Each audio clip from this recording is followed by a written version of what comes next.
If you're a driver and you ever thought, maybe one day I'll move into dispatch, or I buy my own truck, or maybe I just want to understand what the office is actually doing all day, this video is for you. I'm not trying to turn you into a dispatcher overnight. I want to show you the language of the dispatch office. So if you ever walk into a dispatch interview, you will know what's going on. I have over 10 years in trucking. I've been a driver, I've been a dispatcher. I spent some time on the brokerage side. And now I want to connect those worlds a little bit. Drivers understand the road. Office people understand the screens. But both sides don't always understand each other. That's where the problem starts. So today we're going to build a basic dispatch office checklist. Not to make you an expert, just to help you understand the language. Most of my experience comes from drive ends, so when I give examples, this is usually where I'm coming from. But for today's topics, the office side is usually pretty similar. Same circus, different trailers. Let's start with the first topic, carrier, MC, and DOT numbers. MC stands for motor carrier. DOT stands for Department of Transportation. If you're a company driver, you probably don't think about these numbers too much. But the moment you start thinking about buying a truck or opening your own authority, this number becomes very important. Your MC number is basically your company's identity in the freight world. When you call a broker and they ask, what is your MC? They're really asking, who are you and can I trust you? People check this number to see your credit history, your inspections, reputation, safety record. DOT number is another number tied to a carrier. That one comes from the government side and mostly connected to safety and compliance. Don't get too lost in regulations. Just understand this. Every carrier has these numbers, dispatchers deal with them all the time, brokers checking them all the time. Email.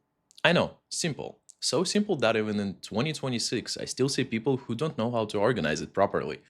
But in dispatch office, email is not just email. It load tenders, rate confirmation, driver updates, broker problems, lumpers and claims, some random requests. A lot of companies use shared inbox. That means everybody can see what's going on, which is good until it's not. Now suddenly you're staring at the screen and asking, did I book this slot? Is this driver mine? Why is this broker upset? Is this even my problem? And if you ever move into dispatch, you will need to operate inside this shared environment. Learn how to label, learn how to organize, learn how to filter information. Because one bad email can create three new problems. And yes, sometimes dispatch asks you to resend the same papers, not because they hate you. Sometimes the office inbox just looks like a raccoon's nest. To call or not to call, I use this thing so much my DNA is probably imprinted on it. But dispatch communication is not just phone calls anymore. Emails, text messages, Google Chat, Teams, Slack, internal group chat, broker chat, Telegram, driver chat, safety chat, dispatch chat, random chats nobody remember creating. Every company has their own system, and every system somehow becomes mess eventually.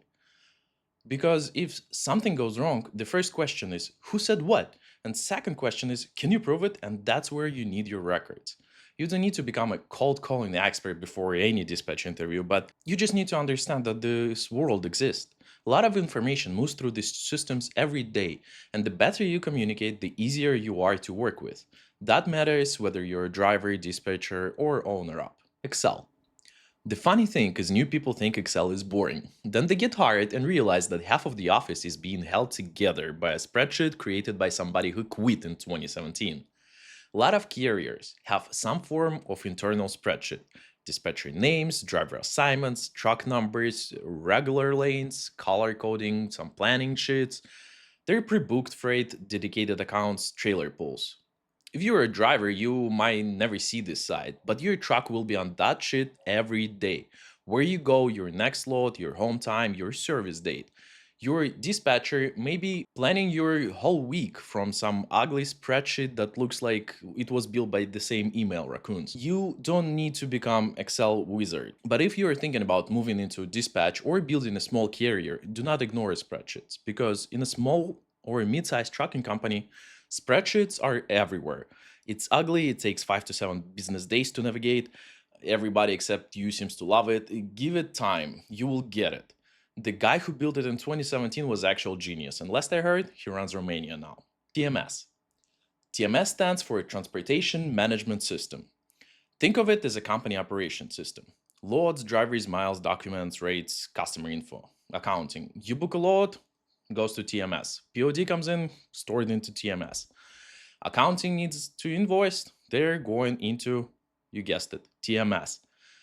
This is where the company tries to keep operation organized. I say tries because somehow with all this technology, I still cannot find how much my manager makes. I think my TMS is broken. So when you hear TMS, do not overthink it. It's the digital place where your trucking company keeps the lot information. Okay, your electronic login device, or ELD, shows where the truck is and how many hours of service your driver has available. Drivers already know HOS from the driver's seat, but dispatchers use HOS differently. Drivers usually think, how many hours do I have left today? Dispatcher has to think, can this truck make pickup? Can this truck make delivery? What happens if loading takes 3 hours? And if Chicago traffic will be Chicago traffic? That's the difference most of the time. You need to know HOS like the back of your hand, not just memorize DOT speech. 14 clock, 11 driving, 30-minute break. Anybody can memorize that. You need to be able to use it as it's 9 a.m. Your driver spent 2 hours driving today and spent another 3 hours sitting at the receiver. Now you're looking at 700-mile load. Will he make it at 7 a.m. appointment tomorrow if it takes an hour to get to the shipper and another 2 hours to get loaded? The short answer will be no. But you need to understand how we got there, because nobody is going to calculate this for you every time you book a load. That's the difference between knowing HOS and actually using the HOS. And by the way, when you're planning the trip, average speed is usually somewhere around 50 to 55 miles per hour, not give me a longer run, bro, I'll make it. No, Sergey, no, you won't. Wait, your truck, trailer, and full fuel tanks will usually weigh somewhere around 32.5 to 34,000 pounds. Mind you, we are still talking dry vans here. God forbid a lowboy dispatcher decides to share their knowledge in the comments. I know, you can move a small building, and we are here moving toilet paper. You're very cool, I get it. Back to weight, 80,000 pounds is the limit. Equipment plus freight, that's your number. If you're a driver, you already live with this. You know the scale, you know the axle weight. But if you move into a dispatch, you need to think about weight before the driver even gets to the pickup. Can the truck legally take it? Maybe trailer too heavy? Is the driver full on fuel? Is this actually a full load? Or can we add a partial if you need more money? The guy in a cab will manage the distribution, but dispatcher need to understand the basic math before booking something stupid. Maps. I know, this guy again. First he's talking about the email and now he's telling me to look at the map. But seriously, know the map. If you're a driver, you already know that 500 miles on paper and 500 miles in real life are not always the same thing. Mountains, traffic, weather, construction, but in the office, people sometimes forget that. They stare at the screen and think, oh, it's only 600 miles. Yes, it's only 600 miles through West Virginia, Pennsylvania, New Jersey, and emotional damage through New York City. That happens. Also, would be nice if you knew your state abbreviations, otherwise you risk becoming this guy. Hey, I'm calling on your Baton Rouge, Los Angeles to Des Moines, Idaho load. No. Mm-mm. And while we are here, learn the expensive tolls. There are probably 10 or so places in the country where you really need to pay attention. And yes, Pennsylvania, I'm looking at you. Brokers. No, you're not going to be talking to Wolf of Wall Street. Most of the time, you're talking to a salesperson trying to move load from A to B. Brokerages have different departments: sales, customers, operations, carrier relations. But most of the time, dispatch talks to the salespeople responsible for recovering the freight. I spend a little time on the brokerage side myself, but that's a story for another day. For drivers, brokers can feel invisible. You just hear broker said this, broker changed the appointment, my favorite, broker won't pay attention. You will hear from their tracking department a lot though. And I am sorry for those 2 in the morning calls with the stupid questions. I really am, we cannot control that. But behind the scenes, dispatch is dealing with people all day too. Negotiating, sending in updates, fixing problems, trying to get paid, trying to not to get blamed for something we didn't do. And we need to read this hidden lowercase on rate confirmation about some kind of $500 fine that they are trying to hide. Those are real. Carrier 411. Think Google reviews with anger issues. The broker can leave a report on a carrier, but carrier cannot leave the same kind of report back on a broker. Very fair system, very healthy, no problems here. And one bad report can make booking freight a lot harder than it needs to be. Then we have a highway. It's just another verification system that helps to prove that the person on the phone is the actual person who works for the carrier. Freight markets. DAT is the main load board where everyone and their mama posts trucks and freight. There is also truckstop.com for people who still use pigeons to send rate confirmations. I'm joking. They use fax machines. You open it up, post your available trucks, and start smiling and dial on whatever freight is available around you. Call on it, check details, negotiate it, and make a quick decision before somebody else takes the load. Also, check the broker credit history. If they are trustworthy and can actually pay up, that's one of the reasons you need factoring. Factoring is basically when a carrier sells its invoice to a finance company so they can get paid faster. Because normally broker or customer will pay you within 30 to 45 days. Sometimes it even takes 60 days. And trust me, you cannot wait that long for cash flow, so you lose 2 to 5% on factoring services to get your money within a week.